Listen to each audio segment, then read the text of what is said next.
MLA Madhusudan Reddy KTR పై ఆగ్రహం వ్యక్తం చేశారు. నిన్న విచారణ అనంతరం మీడియాతో మాట్లాడిన కేటీఆర్ మాటలను ఆయన తప్పుపట్టారు. ఇక కేటీఆర్ కు నార్కో అనాలిసిస్ టెస్ట్ చేయాలని విమర్శించారు. పీసీసీ అధ్యక్షుడుగా రేవంత్ రెడ్డి ఉన్నప్పుడు డ్రగ్స్ కేసులో నార్కో అనాలిసిస్ టెస్ట్ చేయించుకుంటే అంటే కేటీఆర్ ఎందుకు రాలేదని ప్రశ్నించారు. గ్రీన్ కో సంస్థను కేటీఆర్ ఎందుకు వెనకేసుకొస్తుండగానో చెప్పాలని డిమాండ్ చేశారు. ఇక కేటీఆర్ ఫార్ములా ఈ కారు రేస్ కేసులో, కవిత లిక్కర్ కేసులో, హరీష్ రావు ఫోన్ ట్యాపింగ్ కేసులో, కేసీఆర్ కాళేశ్వరం అవినీతిలో దొరికిపోవడం ఖాయమని ఎమ్మెల్యే మధుసూదన్ రెడ్డి చెప్పుకొచ్చారు. నువ్వు ఏం మాట్లాడుతున్నావు అర్థం కాని భాష మాట్లాడుతున్నావు బయటకు వచ్చి.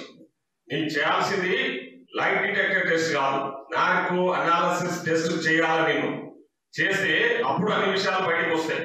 సో నువ్వు తప్పు చేసి నువ్వు విచారణ ఎదుర్కోవాల్సింది పోయి ఉల్టా దాంట్లో కూడా మా ముఖ్యమంత్రి గారిని లాగే ప్రయత్నం చేస్తావు. తప్పు చేసింది నువ్వు, కేసు రిజిస్టర్ అయింది అగ్రెస్ట్ నీకు. ఈరోజు నీవు లాంటి డిక్టేషన్ ఎదుర్కోవాలని చెప్పేసి నీవు విచారణ పక్కతో పట్టించడానికి మళ్ళీ ముఖ్యమంత్రి గారిని రామని చెప్పి ముఖ్యమంత్రి గారు లైట్ డిటెక్ట్ చేస్తున్నారు. ముఖ్యమంత్రి గారి మీద ఉన్న కేసు ముఖ్యమంత్రి గారు ఆల్రెడీ ఎదుర్కొంటున్నారు. మీలాగా భయపడలే ఎక్కడ. ముఖ్యమంత్రి గారి మీద ఎన్ని కేసులు పెట్టినా మీలాగా లాయర్లను దొరుకుని ఇంటర్వ్యూ అటెండ్ కాలే, అదే అంటే విచారణకు హాజరు కాలే.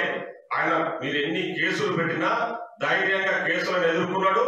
ధైర్యంగా మీరు తప్పుడు కేసులు పెట్టి ఎన్ని ఇబ్బందులకు గురి చేసినా మీరు జైలు పంపినా కూడా జైలు పోయించుడు. ధైర్యంగా ప్రజల్లో ఉన్నాడు.